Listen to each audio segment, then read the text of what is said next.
Makanya jangan ustaz terlalu lama ceramah kalau majelis taklim. Kalau mulai itu ibu-ibu nak ganti-ganti gaya duduk. Nah, berarti ustaz selalu tak mau kuda ceramah. Insya Allah tidak lama je ceramahku. Kalau capek mau ganti mi gaya duduk. Takut tahu mi itu bilang oh.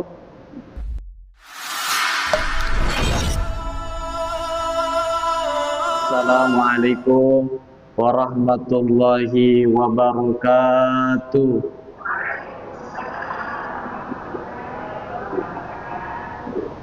Alhamdulillahi rabbil alamin.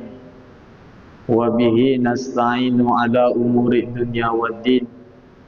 Wassalatu wassalamu ala asyrafil anbiya'i wal mursalin wa ala alihi wa sahbihi ajma'in, amma ba'du. Yang saya hormati, yang saya muliakan pula para ibu-ibu yang hadir pada hari ini. Mudah-mudahan kita senantiasa diberikan istiqomah dalam bermajelis menuntut ilmu. Karena hadir bermajelis seperti ini, duduk mendengarkan ceramah, mengambil pelajaran, kemudian kita aplikasikan dalam kehidupan kita sehari-hari, maka sama pahalanya ketika kita melaksanakan salat sunnah 1000 rakaat. Ada yang pernah ibu-ibu di sini salat sunnah 1000 rakaat? Ibu, oh ibu, pernah lagi salat sunnah 1000 rakaat? Belum, ustaz juga belum. Tidak aku tahu kalau Pak Imam sahabat selesai pernah mi salat sunnah 1000 rakaat. Belum kayaknya ada di. Tapi mendengarkan ceramah, bermajelis itu sama pahalanya. Kenapa sama pahalanya? Karena bermajelis itu kita menuntut ilmu. Orang melaksanakan ibadah sholat bisa dengan baik, bisa benar cara sholatnya kalau dia pernah menuntut ilmu. Makanya luar biasa pahalanya. Makanya selalu semangat. Jangan karena kurangi lagi anggota tak datang, malas-malas juga. Apalagi tidak ada besti tak jamak saya pergi bermajelis deh. Tidak ada bestiku. Ada semua di besti tadi. Kalau tidak ada besti, tetap semangat. Kenapa? Karena kita bermajelis bukan karena ingin makgosip, bukan untuk mencerita, tapi untuk mendengarkan ilmu. Makanya ambil ilmunya, kemudian aplikasikan dalam kehidupan kita sehari-hari. Jamaah yang insya Allah dirahmati dan dimuliakan oleh Allah Subhanahu wa ta'ala. Yang pertama, kita banyak bersyukur kepada Allah. Kapanpun dan dimanapun kita harus selalu bersyukur kepada Allah. Ibu, oh ibu, tidak mungkin bapak-bapak kupanggil kedua orang. Bagaimana kabar tabu? Alhamdulillah.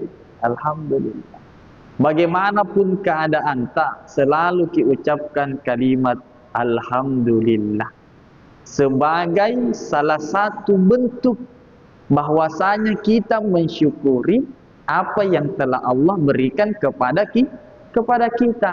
Maka jangan pernah berpikir nanti kita diberikan harta yang banyak, nanti diberikan jabatan, nanti diberikan suami gaji yang banyak baru dikatakan rezeki. Rezeki itu semua yang kita bisa manfaatkan dalam kehidupan kita itu adalah rezeki. Makanya kata Rasul ada dua nikmat. Nikmat ini besar. Kalau nikmat ini ada hadir dalam diri setiap manusia, maka yakin dan percaya mereka mampu maksimal beribadah kepada Allah. Mereka mampu beraktivitas dalam kehidupannya. Namun halnya, dua nikmat ini terkadang manusia lupakan. Terkadang kita lalai. Kenapa? Karena nanti kita kehilangan dua nikmat ini baru sadar. Ternyata oh ini nikmat yang luar biasa. Yang pertama adalah as-sihah, sehat. Ini adalah nikmat yang luar biasa, tapi terkadang kita lupa. Bekerja siang dan malam mengumpulkan harta, tidak pernah menjaga kesehatan kita, baru terkena sakit, baru sadar ya Allah, Ternyata luar biasanya itu nikmat kesehatan. Keluar masuk di rumah sakit dibayar. Harta yang dia kumpulkan waktu dia sehat ternyata dipakai untuk berobat. Kenapa? Karena dulu waktu masih diberikan nikmat sehat, dia lupakan. Jadi kata Guru Ta, kesehatan itu ibaratnya seperti mahkota yang terletak di kepala orang-orang yang sehat. Jadi semua orang-orang yang sehat itu pada hakikatnya ada terletak mahkota di atas kepalanya. Dan yang mampu melihat mahkota itu adalah orang-orang yang sakit. Apa makna yang terkandung, tersirat dari perkataan Guru Ta ini? Terkadang kita baru menyadari, terkadang kita baru sadar betapa luar biasa nikmat sehat yang telah Allah berikan kepada kita ketika kita sudah diuji sakit oleh Allah Subhanahu wa taala. Kalau sakit baru pergi makan di Coto Harmin, apa jadi bilang tidak ada rasanya itu Coto Harmin. Padahal yang makan di samping tak lezatnya jina rasa. Kenapa? Karena ada nikmat kesehatan. Makanya orang sehat itu 4 malaikat yang datang kepadanya. Malaikat pertama datang untuk mengambil sementara nikmat kegagahannya, kecantikannya. Maka semua yang cantik, semua yang gagah, kalau sakit pasti pucat. Biar bagus ki mireknya itu berdata, biar bagus ki skincare ta. Kalau sakit pasti pucat. Malaikat kedua datang untuk mengambil sementara nikmat kelezatan yang ada di tenggorokannya. Makanya tidak enak makanan yang akan turun. Makanya selagi kita masih diberikan nikmat kesehatan oleh Allah, maka syukuri nikmat itu. Yang kedua adalah nikmat kesempatan umur panjang. Kita mampu bermajelis, kita mampu melangkahkan kaki kita mampu beraktivitas bekerja mencari nafkah, kita mampu melaksanakan ibadah sebab Allah memberikan kepada kita nikmat umur yang panjang.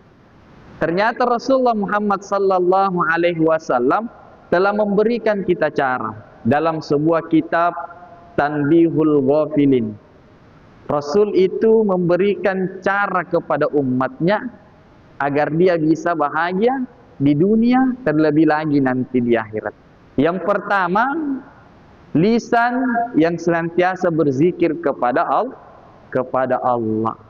Lisan yang senantiasa dijaga. Sebab kata Rasul, al-muslimu man salamal muslimuna min lisanihi wa yadihi. Muslim yang baik adalah muslim yang mampu menjaga lisan dan kedua tangan. Coba kalau lisan tidak dijaga, suami pulang kita marah-marahi, baru datang assalamualaikum, waalaikumsalam, dari mana kau? Banyak nak bilang kau dan suami nak, kau bodoh mentong kau, kenapa tidak bawa kau uang pulang? Kenapa? Karena lisan tidak dijaga. Padahal Rasul mengatakan, baiti jannati, rumahmu adalah syurgamu. Berarti suami ini ingin pulang untuk pulang ke surganya.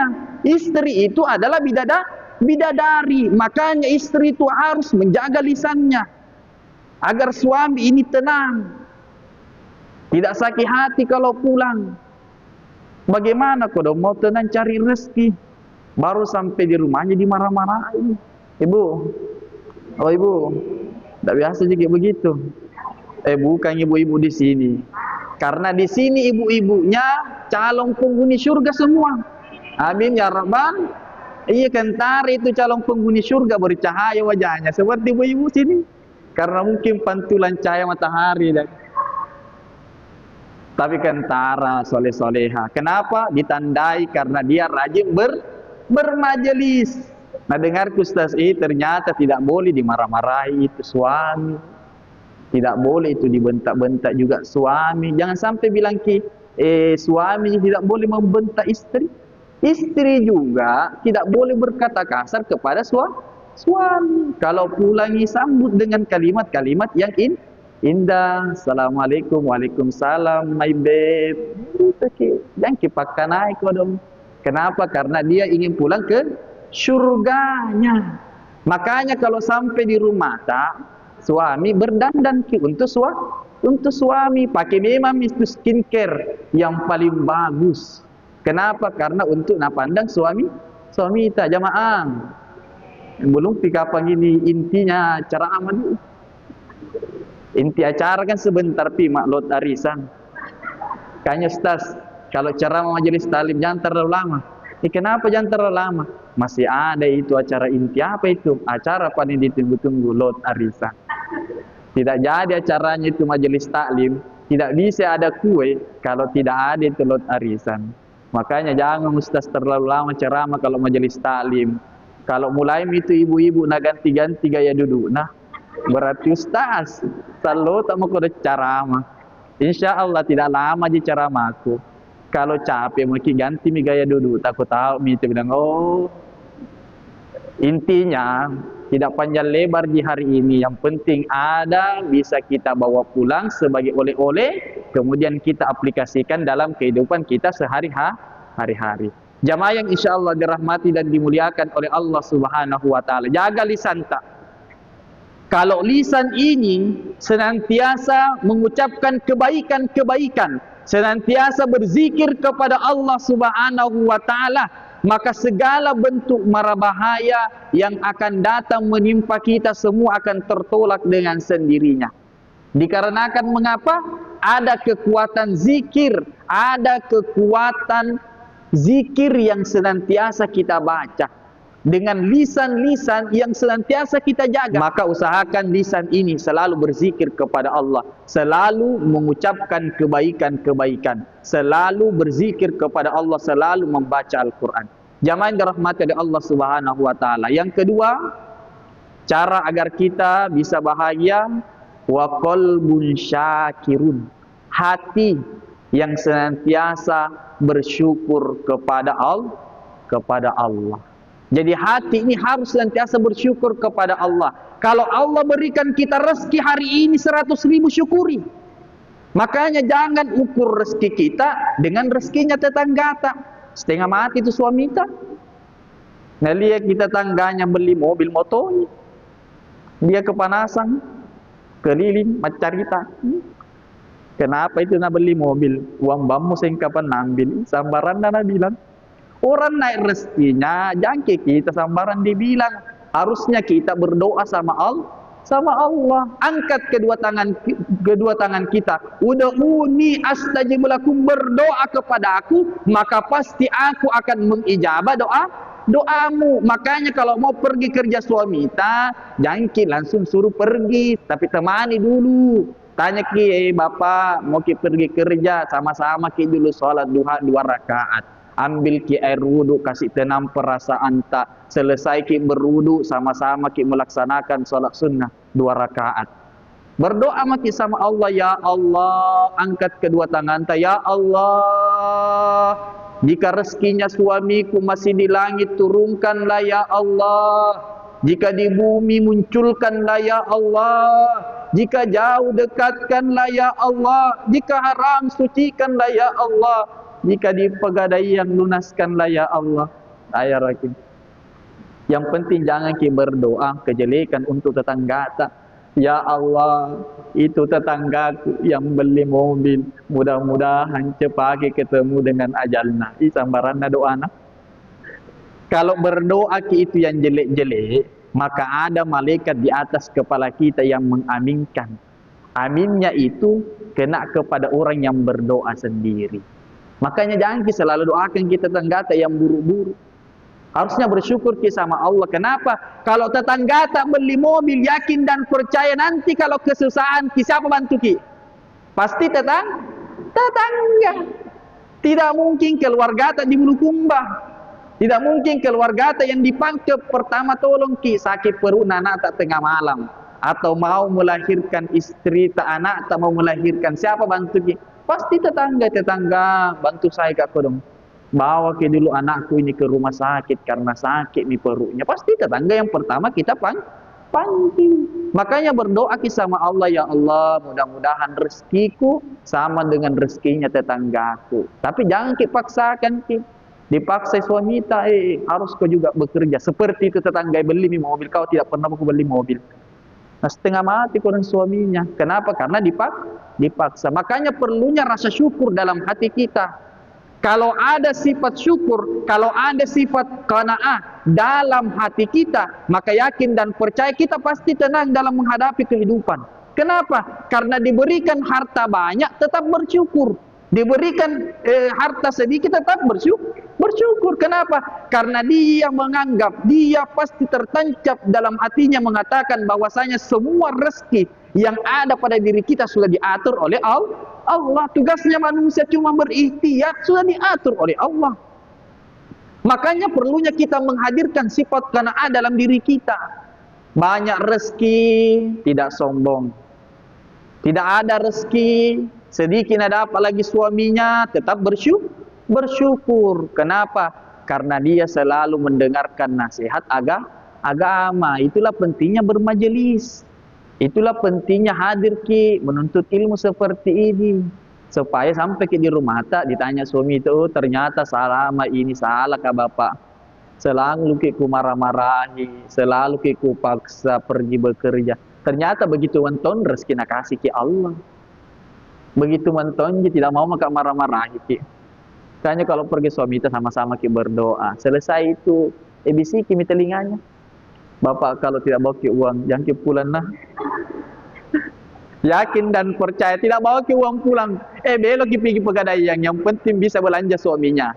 Siapa di luar sana yang rela terbakar kulitnya, terbungkus dingin kalau bukan bapak kalau bukan suami tak rela kita carikan nafkah, tidak pernah mengeluh.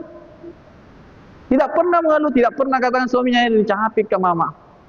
Apa mau ini kau dengi? Setiap hari kau bekerja, panas kepanasan, dingin kedinginan, tidak pernah mengeluh. Untuk siapa? Untuk istrinya agar dia glowing. Beli skincare dari siapa? Dari suami. Tidak pernah mengeluh, tidak pernah tonjit bilang bapaknya bilang motong kak kurasa saya glowing. Karena sadar diri jiko dong. Karena dia pekerjaannya berat-berat, tidak mungkin glowing. Makanya cukuplah istriku yang kusayang yang glowing. Begitu pasti Nabi dan suami kita. Makanya jaga hati kita untuk senantiasa bersyukur kepada Allah. Jamaah yang insya Allah dirahmati dan dimuliakan oleh Allah Subhanahu wa Ta'ala. Dan yang terakhir, tubuh yang apabila ditimpa musibah, mereka senantiasa bersabar. Biasa itu kalau sementara ceramah baru kue seperti ini sudah di patalan, berarti Ustaz sebentar lagi ceramah selesai. Tidak kusindir ki bu, tapi memang lama ceramah. Saya lagi capek mau berdiri bu. Kita bagus ki menunggu kadang jadi Ustaz kalau berdiri. Memang begitu ji bu. Kentar itu kalau mau selesai ceramah dibagi itu bungkusan. Makanya itu Ustaz nah hafal mati itu bungkusan. Kalau ada ibu-ibu bawa kantong baru kota-kotanya itu transparan, berarti kue bolu tanpa mirip. Iya. Berarti di rumah aja kalau Nabi bikin itu kue bolu tidak ada miripnya. Kalau kotak-kotaknya persegi panjang warna kuning coklat, berarti Amanda bukan barocil. Iya, barocil nih. Kalau abu-abu coklat berarti Amanda brownies. Kalau kotaknya persegi warna putih berarti Jalan Kote 189. Ada di sana di Batangas. Kalau kotaknya kecil-kecil biasa ada warna putih, biasa ada warna coklat, satu warna atau ada juga biasa merah putih, berarti itu 2x1. 2 kuena, 1 akuana. Itu semua ditunggu. Jamaah yang dirahmati oleh Allah Subhanahu wa Ta'ala. Tugas kita adalah bersabar dan memperbaiki ibadah kita kepada Allah. Ya ayyuhalladzina amanu, hai orang-orang yang beriman, sta'inu bis-sabri was-salah. Jadikan sabar dan salat sebagai penolongmu. Berarti ketika Allah uji kita, Allah ingin melihat siapa ke dalam keluarga itu ketika diberikan ujian. Kemudian dia bersabar dan tetap memperbaiki ibadahnya kepada Allah Subhanahu wa Ta'ala. Innallaha ma'as sabirin, sesungguhnya Allah beserta, sesungguhnya Allah bersama orang-orang yang bersabar. Allah menguji kita sebab Allah ingin mengangkat derajat kita. Makanya bersabar ki, sandarkan diri kita kepada Allah.